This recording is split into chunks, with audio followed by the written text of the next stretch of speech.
Hey, what's going on, everybody? For you guys that listen to me a lot, you know that I work within the music industry, and I got a message from one of my subscribers asking me, do I deal with racism within the music industry, or within my career? And I thought it was a pretty interesting question, and the answer to your question is yes. I think in all forms of careers there's some type of racism, because we live in a country that is full of racism and discrimination. And I've shared story with you guys before about when I used to work at TJ Maxx many years ago, and how I was one of the few blacks there, and people would come up to me and ask me literally every day, do they hire black people? And I shared that story with you guys, and then elevating myself and getting into the music industry. Most definitely, I see it every day. I see how certain blacks who bust their ass day in and day out on certain projects, or whether it's just them working in general.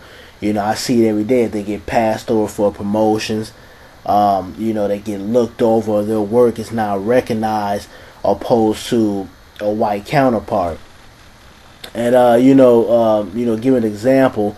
I've been in meetings. Part of what my job is, without putting too much of my business out there, is part of my job is to come up with a blueprint of how to market a certain artist. A lot of times I'll get artists new, whether it's a new artist or a more established artist. My job is to talk with that artist, get a sense of direction of where they want to go with their project, and then my job is to have a blueprint of maybe what type of producers we're going to work with, or what's the marketing strategy, or what type of TV shows are we going to hit, or what's the demographic or the age gap that we're going to target.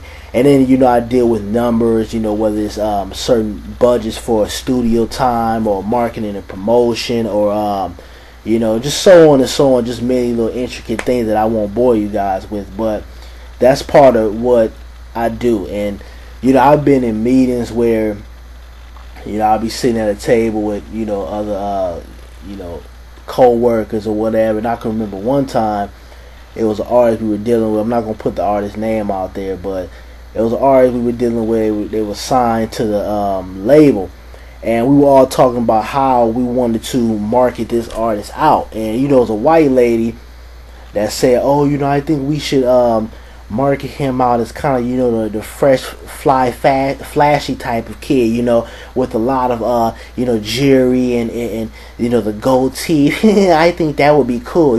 Typical white people shit. That don't really understand a lot of things that come out of the black community.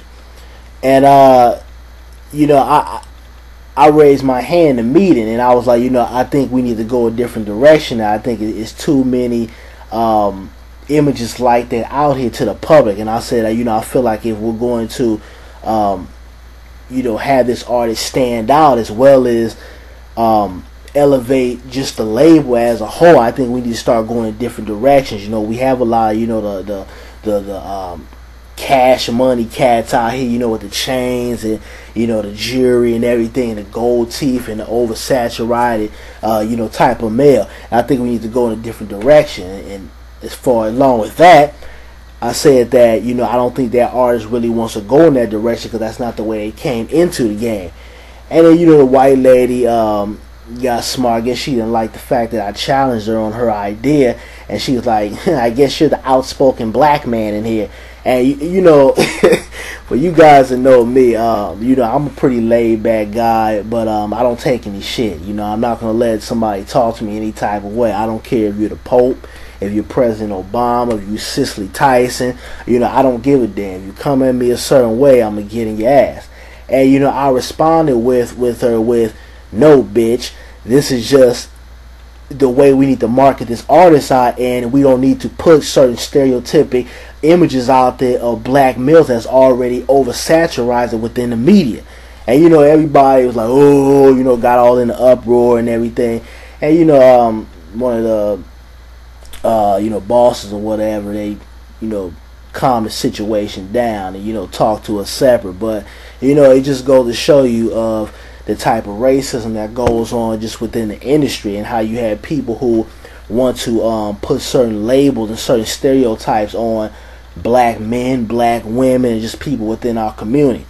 And you know, I understand marketing and everything. A lot of times you have to use what an artist might have in order to get them that spotlight to transgress, you know, for what they really are trying to approach and trying to give to the audience. You know, prime example, somebody like Cassidy.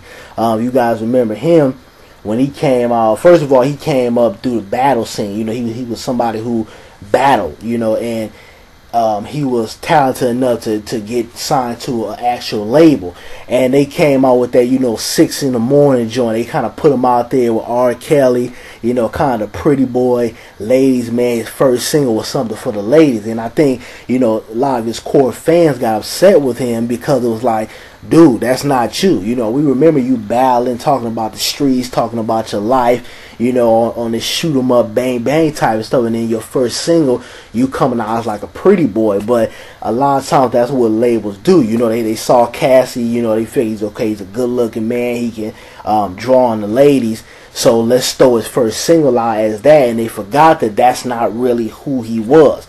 Now that might have been cool for the second single, the third single, but I think as a first single, it wasn't the right thing for them to do. But a lot of times that's, you know, that's just what goes on within the industry. But then you have people who cater to white audience, and a lot of you guys have to understand that when we look at record sales and everything, it's white people who are buying a lot of these hip hop albums. Pretty much they're the majority that are buying these hip hop albums, and they get a kick and they get intrigued by the gangster lifestyle. They get intrigued by you know, the hood mentality, or, you know, the black man that's selling drugs, or, you know, got the gold teeth or all the chains on, and just basically, you know, cooning and buffooning. You know, no matter how they make their people look, or the negative images that they give out towards the media and towards just people who have no type of connection to the black community. They don't care about none of that. It's just about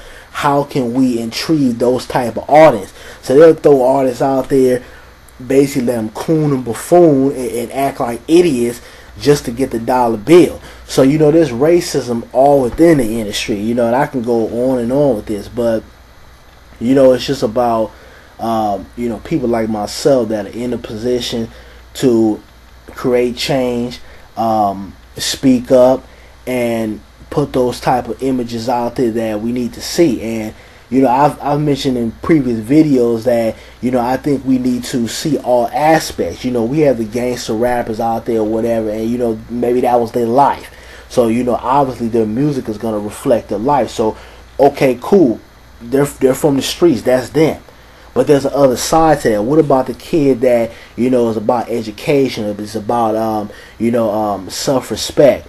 It's about his people, you know, wants to actually put a positive message out, a positive message out there, that's not glorifying, you know, the gangster lifestyle, glorifying, you know, money or material objects. What about those type of artists? And that's what I push every day to do in my career, you know, to put certain artists out there that I feel like need to be exposed to the mainstream type of music, but at the same time be able to market them out, because a lot of times you have artists who are extremely talented, whether it's lyrically, whether it's creative wise, but they don't know how to market themselves. And a lot of times these jokers out here that you see cooning and buffooning and, you know, basically just making the black community look terribly, they know how to market themselves, and that's something that they have over the person who might actually have talent. So, you know, I mean, it's just a whole, you know, it's a whole intricate thing when it comes to racism and the different type of stereotypes that record labels put out, or you know sometimes it's just within our own community. You have people who don't care about the artistry; they just care about making a dollar bill, and they'll go out here and sambo and, you know, tap dance and you know, downgrade their people and talk about the black woman or talk about the black man, but, you know, it's simply all for the dollar bill. They don't care. You know, as long as they have money in their pocket, they can care less about the integrity of themselves or their community. So, you know, I mean, it's crazy out here. You know, racism is everywhere, and it's, you know, I don't think racism will ever go away. But, you know, all I can do is come out here, speak the truth, and lead with example. And that's what I do every day at work. You know, I try to put those positive artists out there. And at the same time, you know, maybe if it's an artist that came from the streets, you know, talk about both sides. You know, I'm always, you know, giving artists advice, you know, on what direction to go and not be so repetitive.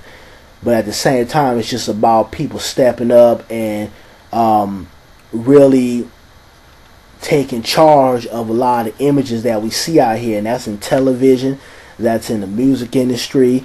That's just within people within their community. You know, it's about us standing up and us starting not to support a lot of this coon and buffoonery that's going on out here.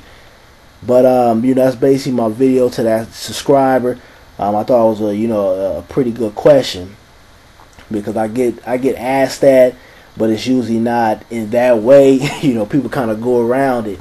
But that's it. You guys give me your feedback on what you feel like the future is for you know, black folks as far as hip hop, you know, or R&B, because R&B is kind of dying right now. You know, we don't have a lot of, you know, R&B artists that are actually speaking about things. You know, everything is about sex, or, you know, I want to fuck you, or, you know, you're talking about, you know, you got some sucker for love, pussy whip type of guy. Nobody really is out there speaking about issues like, you know, Curtis Mayfield, Marvin Gaye, or Stevie Wonder, those type of guys.